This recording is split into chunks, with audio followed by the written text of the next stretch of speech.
Hello प्यारे विद्यार्थियों। आज हम मुख्यमंत्री के कार्य एवं शक्तियाँ पढ़ेंगे। मुख्यमंत्री के संबंध में मुख्यमंत्री की नियुक्ति, मुख्यमंत्री का स्तर, ये कल हमने देखा कौन कौन मुख्यमंत्री के जिन जिन के बारे में हमने पढ़ा। आज हम देखते हैं मुख्यमंत्री के कार्य एवं शक्तियाँ। भारतीय संविधान में वैसे तो मुख्यमंत्री के कार्य और शक्तियों को बहुत ही सीमित लिखा गया है, उल्लेख मिलता है। संविधान के अनुच्छेद 167 केवल 3 प्रकार के कार्य को आदेश देता है। राज्य प्रशासन तथा विधान के प्रस्तावों से संबंधित जो भी निर्णय मंत्री परिषद में लिए जाते हैं, उनकी सूचना राज्यपाल को पहुंचाएगा। राज्य प्रशासन और विधान के प्रस्तावों संबंधी जो भी जानकारी राज्यपाल द्वारा मांगी जाए उसे पहुंचाएगा। तीसरा पॉइंट है, किसी विषय को जिस पर किसी एक मंत्री ने निर्णय ले लिया हो किंतु मंत्री परिषद ने उस पर विचार नहीं किया हो, राज्यपाल के कहने पर मंत्री परिषद के सम्मुख विचारार्थ रखने का कर्तव्य होगा।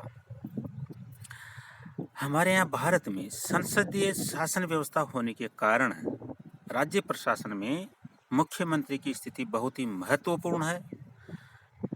वह वास्तविक कार्यपालिका के नाते अनेक महत्वपूर्ण निर्णय लेता है और निर्णय व नीतियों का क्रियान्वयन करता है। तो इस आधार पे सुगमता के लिए मुख्यमंत्री के कार्य और शक्तियों का अध्ययन हम निम्न बिंदु के आधार पर कर सकते हैं।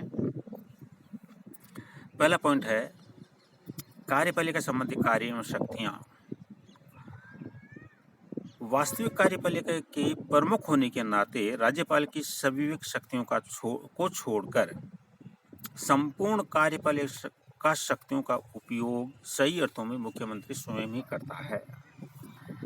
मंत्री परिषद के सदस्यों की नियुक्ति हेतु राज्य मुख्यमंत्री द्वारा ही सुझाए जाते हैं। यद्यपि संविधान में प्रावधान है कि मंत्री अपने पद पर राज्यपाल के प्रसाद पर्यंत बने रहते हैं,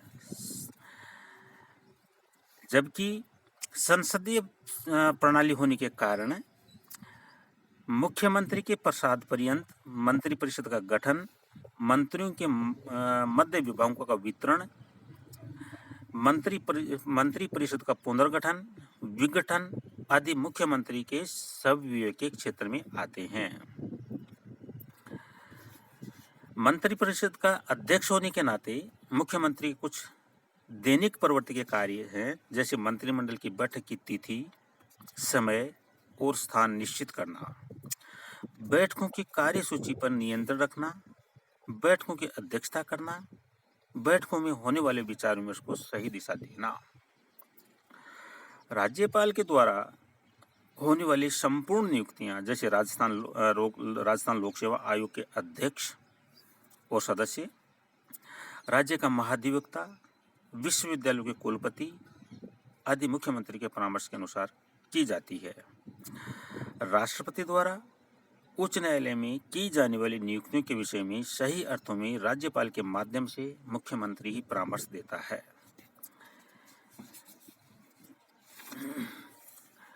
व्यवस्थापिका द्वारा नीतियों को अंतिम रूप दिए जाने के पश्चात राज्यपाल उसके प्रभावी व कुशल क्रियान्वयन के लिए उचित व्यवस्था करता है।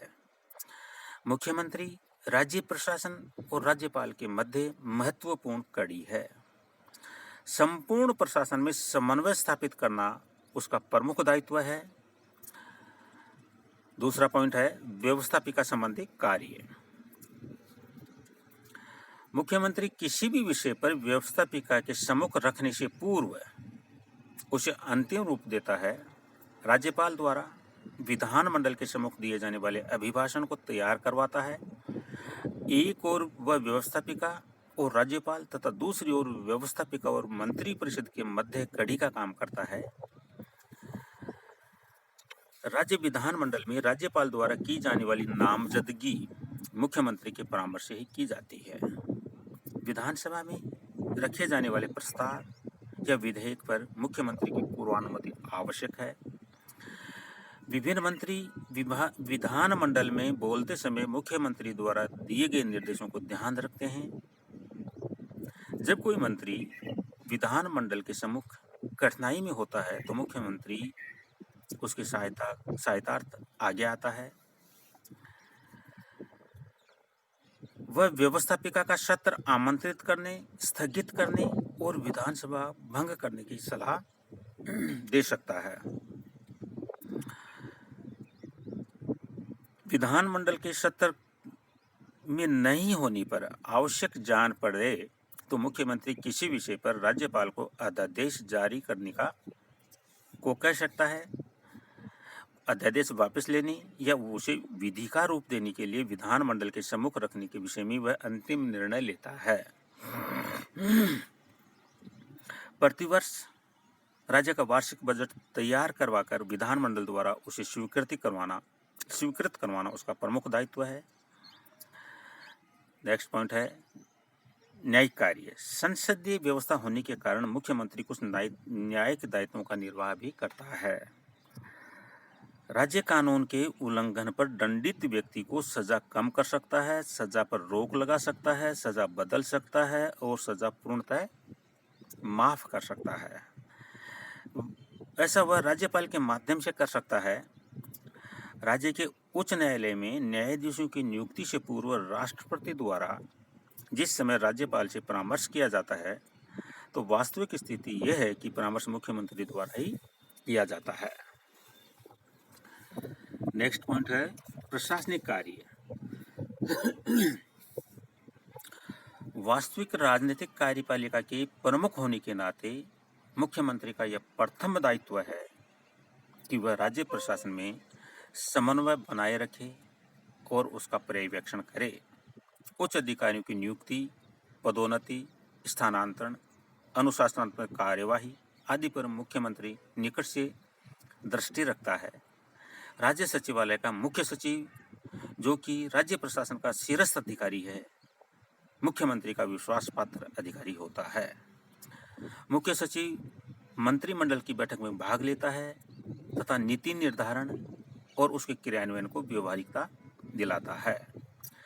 संसदीय प्रणाली में सफलता तब तक नहीं मिल सकती जब तक कि विधायक, मंत्रीगण और लोक सेवक मिलजुल कर कार्य नहीं करते।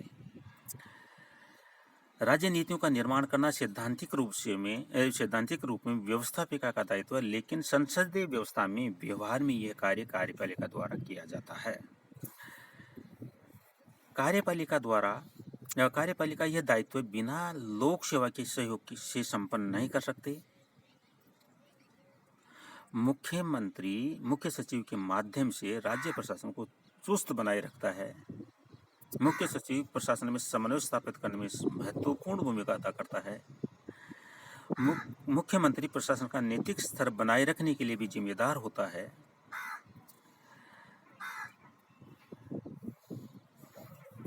राज्य प्रशासन में संलग्न उच्च अधिकारियों का वर्ष में कम से कम एक बार सम्मेलन आयोजित कर मुख्यमंत्री उन्हें संबोधित करता है।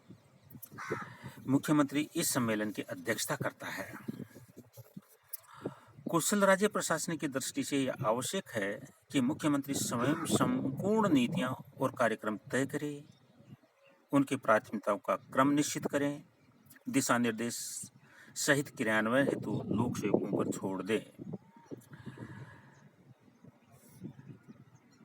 मुख्यमंत्री प्रयत्नशील रहता है कि अनावश्यक राजनीतिक दखल पर नियंत्रण करे, लोक सेवकों में अनुशासन, ईमानदारी, कार्यकुशलता आदि बनी रहे और वे निष्ठा व लगन से नीतियां और कार्यक्रमों को क्रियान्वयन करें। प्रतिवर्ष लोकायुक्त एवं राज्य लोक सेवा आयोग का वार्षिक प्रतिवेदन विधानमंडल के सम्मुख रखवाना उसका संवैधानिक दायित्व है। इन अभिकरणों द्वारा की गई सिफारिशों के संबंध में सरकार की ओर से की गई कार्यवाही से व्यवस्थापिका के सदस्यों को अवगत कराता है।